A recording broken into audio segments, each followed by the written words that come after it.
Eh ben,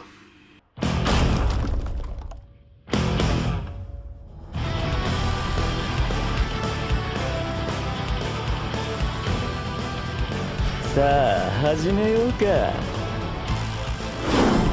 宴の時間だ。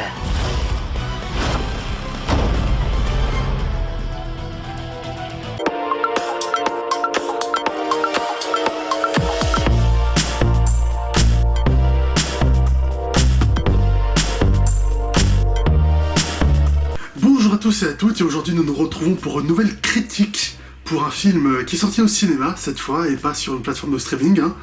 Voilà, c'est la critique que je voulais faire, que j'ai faite, arrive bientôt, mais cette fois-ci on va replonger au cinéma pour parler d'un film qui est sorti il y a une semaine maintenant et que j'attendais un petit peu.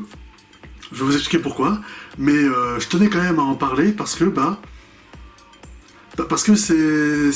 c'est compliqué, je vais en parler tout de suite, mais on va parler du film Demon Slayer, le film donc, la forteresse de l'infini. C'est donc un nouveau film Demon Slayer, 4 ans après le train de l'infini, aussi, qui était sorti en 2021, et donc celui-là c'est le premier volet d'une trilogie donc qui va conclure le manga. Enfin, le manga est déjà fini, mais c'est l'anime qui adapte le manga du coup va conclure son adaptation du manga avec 3 films, et donc celui-là c'est le premier, et le deuxième sortira en 2027, et le troisième en 2029, si j'ai bien compris.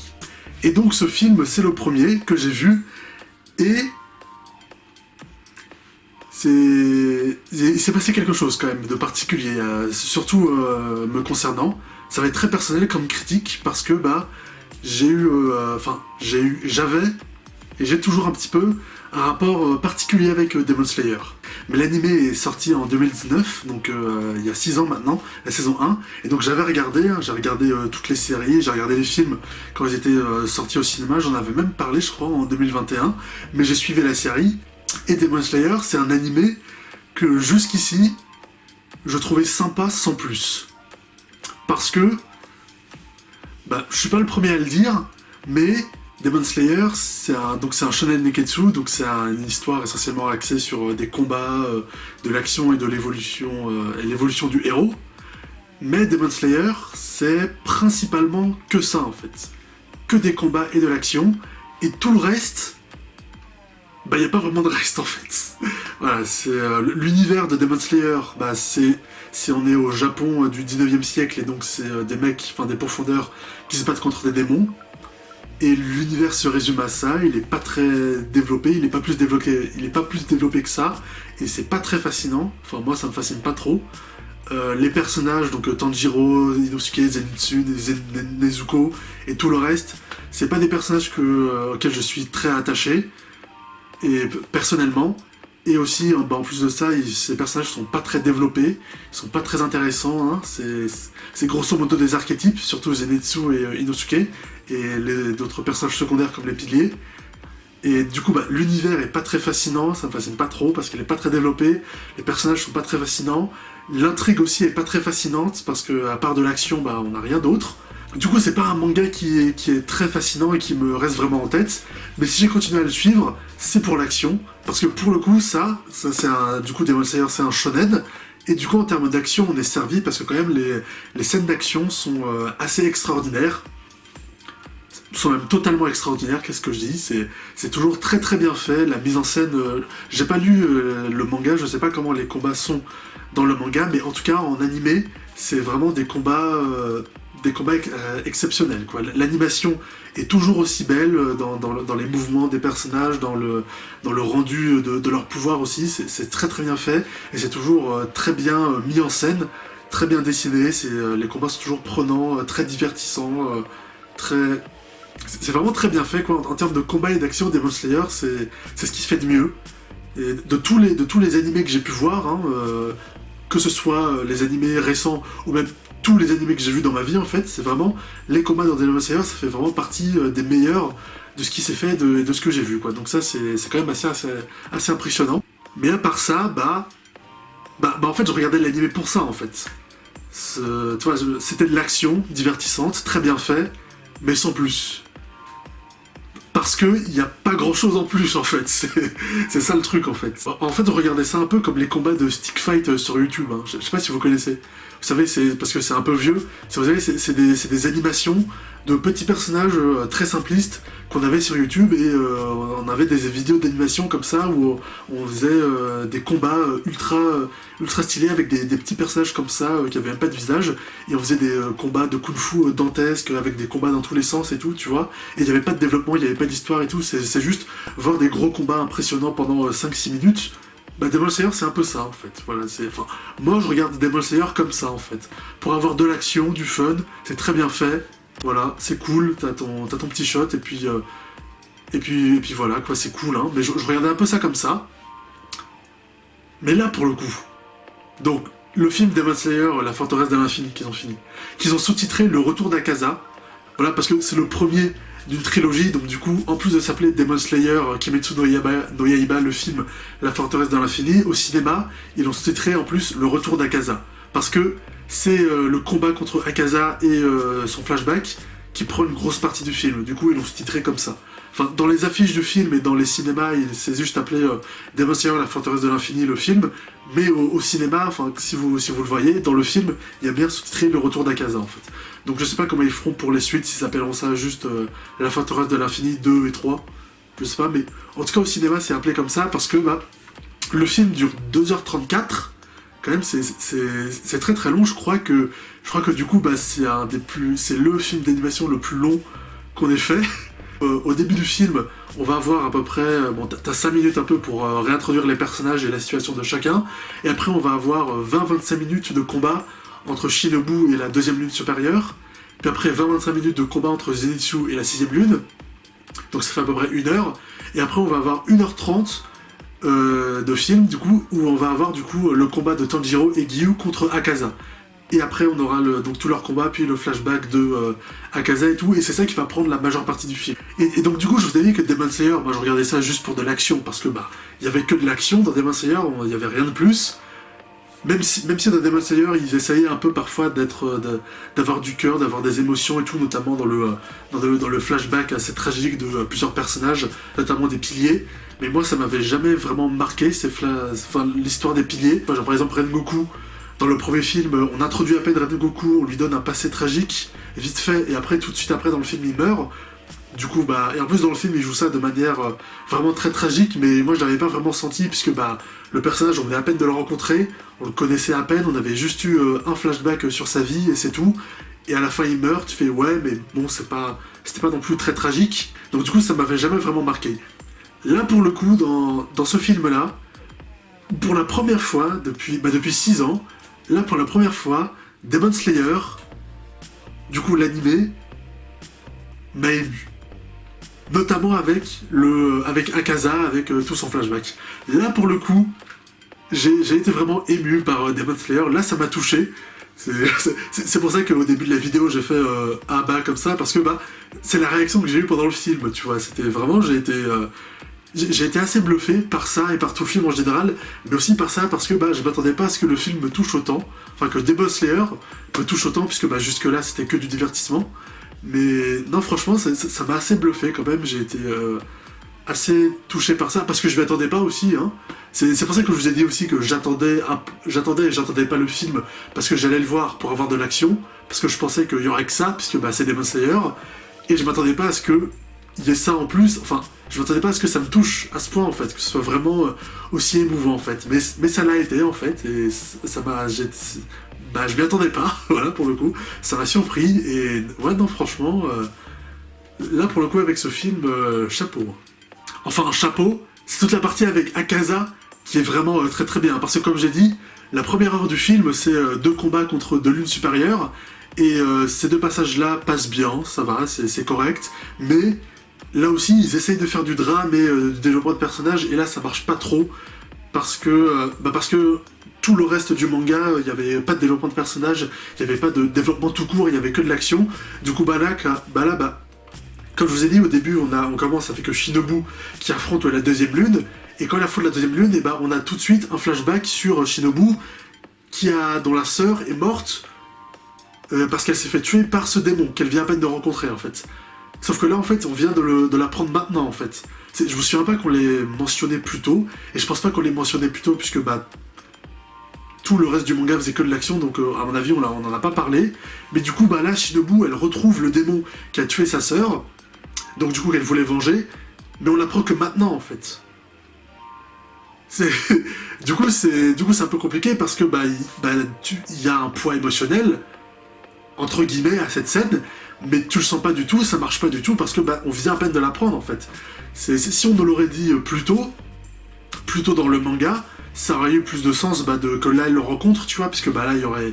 Tu aurais vraiment senti le côté des retrouvailles, tu vois, qu'elle veuille vraiment venger sa sœur, mais au final ça se sent pas du tout, puisque on vient à peine de l'apprendre maintenant que sa sœur a été tuée par un démon et qu'elle veut le venger, et au final ça servait pas à grand chose de la développer et de mettre son passé tragique là, puisque au final elle va pas réussir à venger sa sœur et elle va se faire tuer, et absorbée par le démon.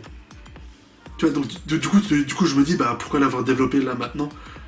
Pourquoi avoir mis son passé tragique là maintenant alors qu'elle va même pas réussir à venger sa sœur et en plus, on pourrait se dire, parce que moi je me suis dit du coup, si on met son passé tragique là, maintenant, tu vois, si on révèle son passé maintenant, et après pour la tuer tout de suite après, c'est pour rendre sa mort encore plus tragique, tu vois, pour montrer que elle voulait venger sa sœur mais elle a même pas réussi, elle se fait tuer, tu vois, c'est pour créer quelque chose d'encore plus tragique. Mais au final, je pense c'est même pas ça, parce que sa mort est même pas particulièrement émouvante, en fait. Elle meurt d'un coup, sa mort est pas tragique, puis après elle se fait absorber, tu vois, littéralement elle disparaît, et après le film passe à autre chose, tu vois, donc sa mort est limite anecdotique, hein, donc je pense pas que ça servait vraiment à grand chose de la développer là maintenant, et de sortir le flashback sur sa sœur et tout, tu vois, ça servait à rien, en fait. J'ai un peu l'impression que le mangaka il écrit un peu ça de manière automatique, tu vois. Il se dit, ah oui, dans les histoires en général, les personnages ont des développements et ont des passés tragiques, et là je vais mettre un passé tragique à tous les personnages parce que c'est comme ça qu'on fait, tu vois. Tu fais, ouais, mais ça sert à rien de mettre un passé tragique aux personnages, ça sert à rien de les développer si ça sert pas à l'intrigue, si ça sert pas à l'histoire, en fait. Si c'est juste les développer pour les développer, je trouve que ça sert à rien, et là pour le coup, ça servait à rien, puisque tu développes le fait que Shinobu va y venger sa sœur, mais elle meurt, et pas de manière tragique en plus. Et pareil aussi, il développe un peu le passé du démon, du coup la deuxième lune quand elle était humaine, mais là aussi c'est pas très marquant parce que on vient à peine de le rencontrer, et son flashback passe assez vite. Je sais pas s'ils l'ont montré en entier, mais en tout cas ils ont essayé de faire du développement, mais encore une fois ça marche pas, parce que ça va trop vite sur des personnages qu'on vient à peine de rencontrer. Ça pour le coup ça passe pas très bien. Heureusement que le combat est très bien animé et très bien fait, parce que sinon tout ce développement qu'ils ont essayé de faire, je trouve que ça marche pas. Et c'est un peu pareil aussi avec le combat de Zenitsu contre la 6ème lune supérieure, qui est donc son ancien compagnon d'armes, qui est devenu un démon, en fait. Voilà, donc il le connaissait avant, j'ai oublié comment il s'appelle, mais voilà, Zenitsu et lui, ils étaient compagnons, ils se sont entraînés ensemble, sauf que son compagnon, il a vendu son âme au diable et il est devenu un démon, et donc du coup, il le retrouve et il va l'affronter. Donc du coup, c'est censé être un moment fort pour Zenitsu, parce que il doit affronter du coup son ancien compagnon, qui est maintenant devenu un démon, tu vois, donc c'est censé... il est censé y avoir une certaine tension, une certaine rivalité entre les deux personnages, mais en fait cette tension, moi je l'ai pas du tout senti, parce que ce personnage-là, en fait, le compagnon d'armes de Zenitsu, on vient à peine de le rencontrer là dans le film. On n'a jamais parlé de lui plus tôt dans le manga, en fait. Parce que le manga faisait que de l'action tout le temps, donc forcément il n'y avait pas le temps pour développer le passé des personnages. Donc là, l'ancien compagnon de Zenitsu qu'il doit affronter, on le découvre que là maintenant. Et ils te font tout un passé tragique évidemment sur quand il était humain et et le moment où il s'est fait transformer en démon. Donc du coup, c'est censé être un moment chargé en émotions, tu vois, fort. C'est censé être un combat fort et tout en émotions, parce que y a de la rivalité entre les deux, tu vois, les deux anciens compagnons d'armes qui ont été formés par le même maître qui maintenant s'affrontent. Mais au final ça marche pas, parce que ça on le développe que maintenant dans le combat, en fait. Et après Zenitsu il le bat et il le tue en 20 minutes, en fait. Donc au final la rivalité on vient à peine de la créer maintenant, et en plus on n'a même pas eu le temps de vraiment la vivre, puisque Zenitsu le bat tout de suite après, quoi. Donc c'est aussitôt arrivé, aussitôt fini, quoi. Donc ça servait pas à grand chose tout ça. Il aurait fallu présenter ce personnage, donc le compagnon d'armes de Zenitsu, et le développer plus tôt dans le manga. Là, enfin, pour Zenitsu, évidemment, il le connaît, donc pour lui, c'est fort en émotion, mais pour nous, spectateurs, on l'a pas vu avant. Donc là, le personnage, Zenitsu, évidemment, lui, il retrouve son compagnon d'armes, mais nous, spectateurs, on découvre ce personnage, donc on la sent pas du tout, la rivalité. Donc, et en plus, dans le film, il joue vachement, du coup, le côté dramatique et tout, combat de deux frères d'armes et tout, mais ce côté-là, émotionnel, ça marche pas, puisque, on vient à peine de rencontrer le personnage, en fait, ça marche pas. Et là aussi, encore une fois, heureusement que le combat est bien fait, très bien dessiné, très bien animé, avec de belles couleurs et tout, avec une belle musique. J'y reviendrai, mais heureusement que tout ça c'est très bien fait techniquement, parce que sinon, en termes d'écriture, c'est pas bien fait, quoi. Mais le film devient vraiment intéressant, du coup, lorsque Akaza arrive. Parce que là, pour le coup, du coup, c'est Tanjiro et Giyu qui affrontent Akaza, et là, pour le coup, il y a vraiment un truc qui se passe, quoi. Parce que Akaza, justement, on l'avait vu dans le film Le Train de l'Infini, et il avait tué Rengoku. Et du coup, Tanjiro, ça l'avait particulièrement blessé, et il en voulait à Akaza, il voulait se venger de lui pour venger Rengoku, en fait. Donc du coup, quand Akaza revient, là, il y a une vraie tension, là, il y a une vraie rivalité entre les deux, tu vois. Là, il y a un vrai truc. Et donc là, pour le coup, là, le film devient vraiment intéressant, en fait. Pareil, il y a tout un truc aussi sur le fait que Rengoku, c'était le pilier de la flamme, donc il avait des pouvoirs de feu, et il est mort contre Rengoku. Et donc là, t'as Tanjiro qui maîtrise le souffle de l'eau, qui a donc des pouvoirs d'eau, et Giyu qui a aussi des pouvoirs d'eau, en fait. Et qui donc, eux, maintenant, affrontent Akaza pour venger Rengoku, qui avait des pouvoirs de feu. Donc tu vois le parallèle, tu vois, genre Rengoku qui est mort alors qu'il avait des pouvoirs de feu, et donc eux deux qui ont des pouvoirs d'eau, qui affrontent Akaza. Et en plus, Tanjiro, lui aussi, il a le souffle du soleil, donc il a lui aussi des pouvoirs de feu un petit peu, donc là, tu vois, il y a un parallèle feu, eau et tout, tu vois, donc là, tu vois, là, il y a une vraie construction, en fait, dans le combat. Et là, pour le coup, c'est vraiment intéressant, en fait. Là, il se passe vraiment un truc, là c'est vraiment intéressant, là, c'est vraiment prenant, en fait, pour le coup. Et le combat, encore une fois, il est assez incroyable, quoi. Et en plus, comme j'ai dit, le film dure 2h30, donc du coup, le combat, je sais pas combien de temps il dure, mais le flashback d'Akaza est assez long, donc le combat, en vrai, il doit bien durer 40 minutes, 40-45 minutes, je sais pas trop, mais en tout cas, tu les sens pas du tout passer, donc ça marche très bien, parce que c'est très bien rythmé, en fait, et le combat est vraiment, encore une fois, comme à chaque fois dans Demon Slayer, c'est très bien animé, les dessins sont très beaux, l'action est assez incroyable, les animations sont ouf, et le combat est vraiment ultra prenant, quoi. Moi, vraiment, j'étais scotché dans mon siège, je pouvais pas décoller mes yeux de l'écran, c'était ouf.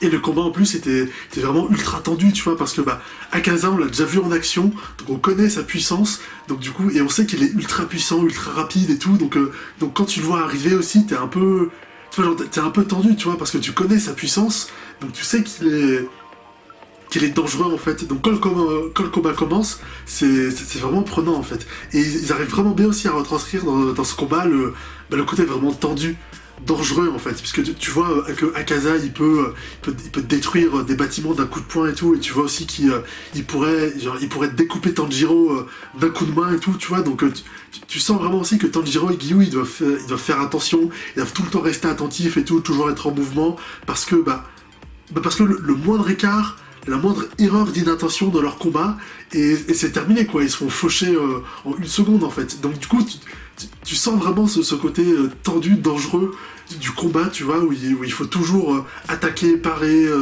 tu vois, pas se faire avoir, ne pas se faire surprendre, parce que parce que Akaza, il est dangereux, et en 2 secondes, hop, il te met un coup, et tu meurs sur le coup, quoi.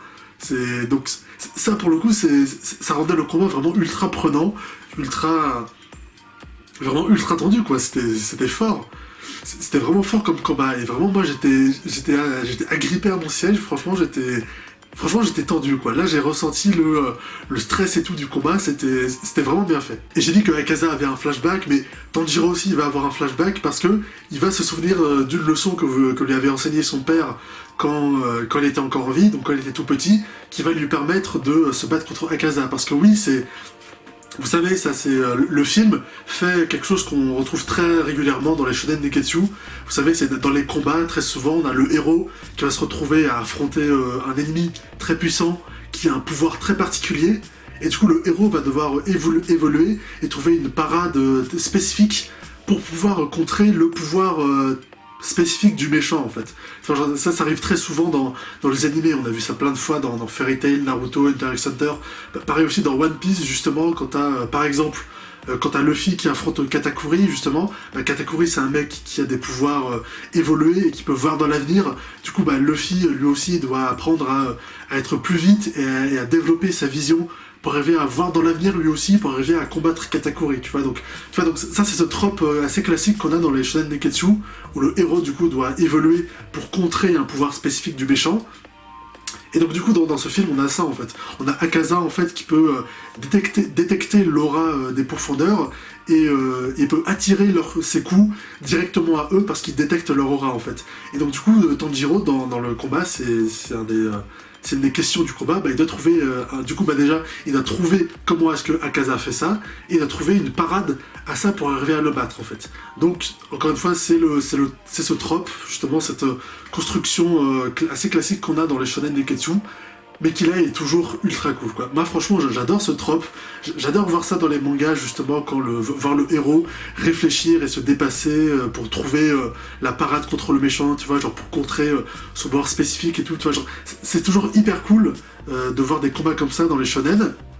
Et là, du coup, on est typiquement dans ça, dans le combat contre Akaza, enfin, du côté de Tanjiro, puisque du coup, il doit trouver le pouvoir spécifique de Akaza, puis après, il doit trouver une parade, puis après, il se rappelle de ce que lui a dit son père, donc il a un flashback et tout, tu vois, donc c'est vraiment la construction de ce genre de combat-là, et là, c'est toujours aussi bien, quoi. Même si c'est assez classique, le genre de pouvoir qu'il utilise de détecter l'aura et tout, et donc du coup, Tanjiro, il doit supprimer son aura, pour que Akaza le détecte plus, tu vois, genre, ça aussi c'est assez classique comme pouvoir et comme construction dans les shonen, mais c'est quand même très bien fait dans celui-là, tu vois. Et moi ça m'a pas du tout dérangé parce que parce que le combat était prenant et parce que j'aime toujours autant ce trope dans les shonen, quoi.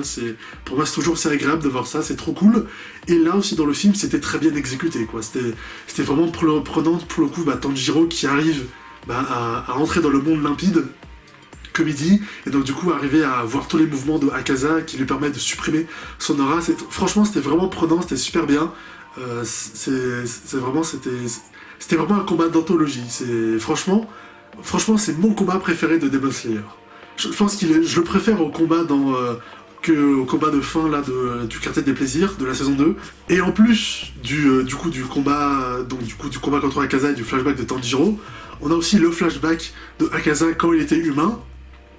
Et contrairement au flashback de la 7ème lune, donc le frère et sa sœur et tout, qui étaient dans le quartier des plaisirs, ils avaient eu un flashback qui m'avait pas trop marqué, que j'ai oublié maintenant. Ouais, je me souviens pas trop de leur histoire spécifique, ils avaient une histoire tragique, je suppose, mais je me souviens pas trop de leur histoire. Là pour le coup, celle d'Akaza, là pour le coup, son histoire là, ça m'a vraiment marqué. Là pour le coup, je m'en souviens en fait. Parce que c'est l'histoire d'Akaza quand il était humain, il a eu l'histoire, c'est une histoire très simple, hein. Voilà, c'est Akaza qui était un petit bandit des rues quand elle était enfant, qui a été recueilli par un maître et tout, qui lui a appris le kung-fu, et qui après est tombé amoureux de sa fille. Et après, il s'est passé quelque chose de tragique, et après, il est devenu démon. Donc du coup, c'est une histoire aussi classique, hein, dans le style des flashbacks dramatiques. Mais ça m'a eu, en fait. Franchement, c'était... Parce que le flashback, il prend bien son temps, il est bien raconté et tout, tu vois, genre c'est cool. Moi aussi je me suis laissé porter par le truc, tu vois, genre c'était bien.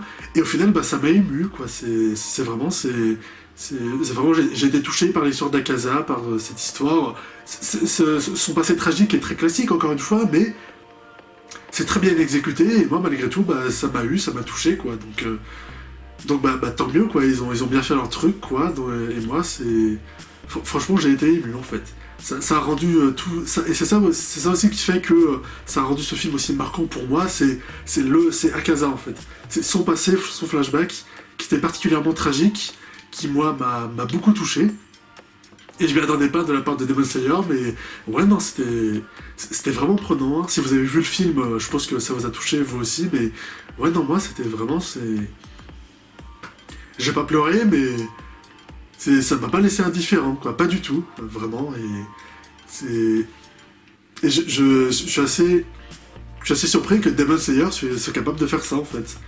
Soit capable d'arriver vraiment à avoir du cœur, de l'émotion et tout, parce que bah, je sais qu'ils ont essayé avant ça, dans le film La Forteresse de l'infini, enfin le Train de l'Infini, avec leur mort de Rengoku, tout ça, mais justement toutes les tentatives qu'ils avaient fait avant pour avoir du cœur, pour essayer d'être dramatique, moi ça m'avait jamais vraiment marqué, j'étais jamais ému. Le passé tragique aussi des piliers, à part le pilier de la roche, tous les autres dont on a montré le passé tragique, moi ça m'a pas trop marqué leur histoire, et je l'ai un peu oublié.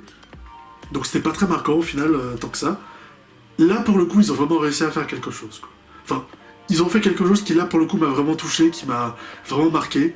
Et c'est pour ça aussi que je tenais à en faire une vidéo, à en faire une critique, parce que là parce que pour une fois je suis pas resté indifférent devant Demon Slayer, quoi. Là Demon Slayer ils ont réussi à être émouvants, ils ont réussi à me toucher vraiment, à me prendre par les sentiments, mais ouais non c'est... Là pour le coup ils ont enfin réussi, quoi. C'est mieux vaut tard que jamais, mais ouais non c'est... Ah non c'était vraiment marquant ça pour moi.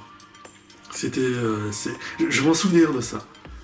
Franchement, ce film-là, et surtout toute la partie avec Akaza, ça pour le coup je vais m'en souvenir. Parce que la mise en scène du film aussi, j'y reviens, elle est vraiment très très bonne. Mais ce qui m'a marqué aussi dans le film, c'est surtout la musique. La musique et le rythme du film, le montage en fait. Parce que les musiques de Demon Slayer, jusque-là, ça m'avait jamais vraiment marqué. Elle m'était jamais restée en tête. Franchement, j'ai oublié un peu tous les thèmes musicaux qu'il y avait dans Demon Slayer jusque-là, si on avait, parce que... Mais je pense vraiment qu'ils devaient pas être très marquants, puisque je les ai jamais réécoutés, ils me sont jamais restés en tête. Parce que là, pour le coup, les musiques de ce film-là, là, elles me sont restées en tête. Là, elles m'ont marqué dans le film. Parce que déjà, tous les thèmes qu'ils ont trouvés pour chaque combat différent, ils sont vraiment super bien. La composition, la mélodie, les musiques qu'ils ont trouvées, elles sont vraiment super.